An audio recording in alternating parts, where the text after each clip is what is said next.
लोकसभा निवडणुकीच्या पार्श्वभूमीवर आमदार सुहास अण्णा कांदे यांच्या वतीने न्याय दिंडोरी गटाकडून कार्यकर्त्यांच्या मेळाव्याचे नियोजन केले गेले। यावेळी कार्यकर्त्यांचा मेळावा संपन्न झाला। या मेळाव्यास गटातील हजारोच्या संख्येने नागरिक उपस्थित होते। बूथ प्रमुख, शक्तियुक्त प्रमुख, सरपंच, सदस्य, चेअरमन, डायरेक्टर तसेच शाखा प्रमुख, समाजातील प्रतिष्ठित व्यक्ती, शिवसेना, भारतीय जनता पार्टी, आरपीआय पक्षातील पदाधिकारी आदी उपस्थित होते। देशहितासाठी, देशाच्या उन्नतीसाठी म्हणून भारतीताईंना सर्वाधिक मते आपल्या मतदारसंघातून मिळवून द्यायचे आहे व पंतप्रधान नरेंद्र मोदी यांना तिसऱ्यांदा पंतप्रधान करायचे आहे असा निर्धार केला। माझ्या मायबाप जनतेने मला आमदार केलं, माझं कुठलाही भाऊबंदी मोठी नसताना मला आमदार केलं। त्याचप्रमाणे मी नेहमी म्हणतो की प्रत्येक नातं हे रक्ताचंच असावं लागतं असं नाही विलास भाऊ। बहीण ही चांगली बिगर रक्ताची सुद्धा असते आणि बिगर रक्ताची बहीण सुद्धा सख्या बहिणी इतकाच जीव लावते। ह्याचप्रमाणे या भारतीताईला मी स्वतः माझ्या सख्या बहिणीपेक्षा जास्त जीव लावेल, सख्या बहिणी इतका नाही तर त्याच्यापेक्षा जास्त जीव लावेल। म्हणून मी तुम्हाला विनंती करायला आलो की भारतीताई आपल्या भगिनी आहे, भारतीताई आपली बहीण आहे। त्या विधानसभा मतदारसंघातून सगळ्यात जास्त भारतीताई पवारांना लीड मिळेल हे नांदगाव विधानसभा मतदारसंघातून, आणि सगळ्यात जास्त लीड हे नांदगाव विधानसभा मतदारसंघातून मिळेल। त्याच वेळेस माझा मान राहील बांधवांनो। नंतर आतापर्यंत केलेला विकास, आतापर्यंत केलेले कामं हे सगळे वाया जातील आणि भविष्यामध्ये मी जर शिंदे साहेबांकडे जर विकासासाठी गेलो, मी जर देवेंद्रजी फडणवीसांकडे जर विकासासाठी गेलो आणि मी जर सांगितलं की साहेब मला हे 2 कोटी द्या, मला 5 कोटी द्या, मला साबरदरी द्या, मला पिंपरखेड मध्ये हे काम द्या, मला सावरगाव मध्ये हे काम द्या, तर ते माझ्याकडे वरती बघतील आणि मला म्हणतील सुहास अरे तुझ्या मतदारसंघात किती मतं पडले रे बीजेपीला, अरे सुहास किती मतदान पडलं रे तुझ्या भारतीताईंना।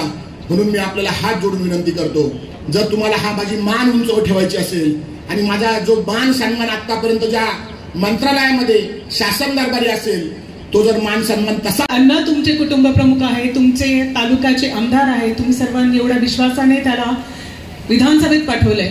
त्या विश्वासाला आज हा जो प्रतिसाद मिळतो आहे, याच प्रतिसादाला मला वाटतं साक्ष ठेवून 22 तारखेचा जो कार्यक्रम आपण भारतीताईंच्या उपस्थितीत घेतला होता, अण्णांनी त्यांना शब्द दिलेला आहे की आमच्या नांदगाव तालुक्यातनं तुम्हाला मताधिक्याने म्हणजे अधिक मतं देऊन आम्ही तुम्हाला इथनं पुन्हा लोकसभेत पाठवणार आहोत। मला वाटतं तुमच्या सर्वांवर हा असलेला विश्वास, अण्णांनी दिलेला शब्द हा तुम्ही सार्थपणे पाळाल अशी माझी विनंती आहे आणि असा माझा विश्वासही आहे। कारण जो विकास आणि जे विकासाचे धोरण अण्णांनी अवलंबले आहे ते जर आपल्याला पुढे चालू ठेवायचे असेल तर तुम्हा सर्वांना पुन्हा एकदा त्यांच्या शब्दावर विश्वास ठेवायचा निमित्तानं देतो।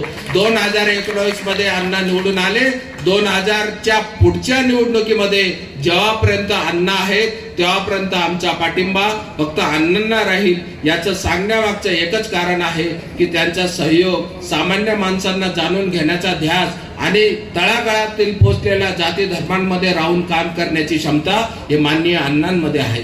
कधी कधी मित्रांनो अण्णांना वेळ मिळत नाही, एखाद्या कार्यक्रमासाठी मुंबईला त्यांना जावं लागतं, तर माननीय आमच्या भगिनी अंजुमताई अनेक गावांमध्ये समस्या सोडवण्यासाठी हजर असतात। आमचे अण्णांचे सहकारी असतात आणि खऱ्या शिवसेनेचे हे पदाधिकारी असतात। आणि याच बरोबर आमची बीजेपी असेल, त्यानंतर आमचे राष्ट्रवादी काँग्रेस अजितदादा गट असेल, त्यानंतर आमचे आरपीआयचे रामदासजी आठवले असतील आणि कणखर नेतृत्व असे मानले जाणारे महाराष्ट्र नवनिर्माण सेनाचे आमचे राजसाहेब ठाकरे असतील, यांनी जी मोदीजींची वाट धरली याच्या मागे एक खूप मोठं स्वप्न आहे, एक सत्यता आहे। माणूस म्हणून माणसाला जगण्यासाठी देण्यासाठी आज आपल्याला मोदीजींची गरज आहे।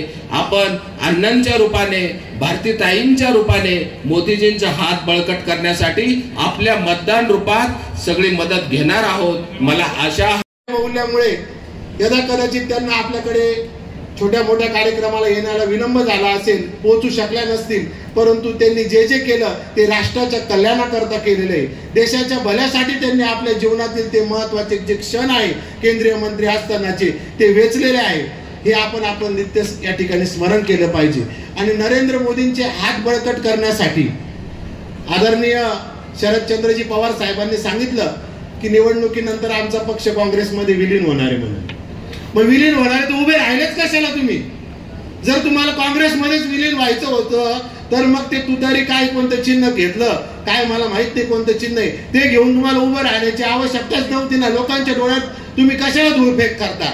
तुमचे इनमिन 6 खासदार निवडून येणारे, त्याच्या 6 खासदारांमध्ये उभे, त्याच्यातले 2 येतात का 3 निवडून येतात, तुमची मुलगी पण निवडून येते की नाही सांगता येत नाही. अशा अवस्थेमध्ये तुम्ही मोदींच्या वरती टीका कराल आणि तुमचं कोणतं राज्य येणार आहे म्हणून कृषी मालाचे भाव स्थिर राहतील. जे राज्य येणार आहे ते मोदींचंच राज्य येणार आहे. त्याच्यामुळे मोदींच्या मताला साथ देऊन त्यांच्या विचारांना साथ देऊन आपण जर उमेदवार पाठवला तर आपले पुढचे प्रश्न सुटणार आहे. ज्याचं वर काही धकणार नाही. 1-2 जागा राहतील त्यांच्या लोकसभेला आणि ते बी काँग्रेसमध्ये विलीन होऊन जातील. अहो काय ती काँग्रेस? राहुल गांधी मालेगावला आले, छत्रपती शिवाजी महाराजांचा पुतळा होता, समोरून त्यांची गाडी गेली पण शिवरायांना जो हार घालू शकत नाही अशा काँग्रेसला मत देण्यापेक्षा तर ते नोटाला मत दिलेलं बरं. भारतीताई पवार यांच्या प्रचाराच्या निमित्ताने या तालुक्याचे आमदार सन्माननीय सुहासांना कांदे, त्यांच्या सविते पत्नी अंजुमताई कांदे, युवा सेनेचे जिल्हा प्रमुख फरहान दादा यांच्या माध्यमातून आपल्या सर्वांच्या उपस्थितीमध्ये ह्या न्यायडोंगरी जिल्हा परिषद गटाचे युथ प्रमुख, बूथ प्रमुख, शक्ती प्रमुख, विविध संस्थांचे पदाधिकारी आणि शिवसैनिकांच्या उपस्थितीमध्ये हा मेळावा संपन्न होत आहे. आज आपल्याला ह्या देशाला मोदींची गरज, मोदींना तिसऱ्यांदा पंतप्रधान केलं पाहिजे म्हणून आपल्याला भारतीताईंना मतदान केलं पाहिजे यासाठी आपण सर्व उपस्थित झालेलो आहोत. स्थिती आजपर्यंत 50 वर्ष जे वाद तंटे मिटले नाही ते अण्णा साहेबांनी 2 भावांच्या प्रश्नासारखे एक अचूक वेळ अचूक संधी शोधून ती या ठिकाणी संपवलेली आहे. अण्णा साहेबांनी दोन्ही गटामध्ये योग्य असा समन्वय घडवून आणला. त्याबद्दल मी माझ्या मवाळ, चव्हाण, घोटेकर, बोरसे सर्व मित्रपरिवाराच्या वतीनं या ठिकाणी आभार मानतो. अण्णा साहेबांनी आम्हाला त्या वेळेस शब्द दिला होता. पिंपरखेड येथे हरिनाम सप्ताह, अखंड हरिनाम सप्ताह होतो. अखंड हरिनाम सप्ताहाच्या वेळेस पाऊस, नैसर्गिक आपत्ती अशा प्रसंगामध्ये थोडे हाल होत होते. 5 दिवसामध्ये त्या ठिकाणी सभामंडप शब्द दिला आणि सभामंडप पूर्ण केला. त्याबद्दल मी माझ्या ग्रामस्थांच्या वतीनं हार्दिक अभिनंदन करतो.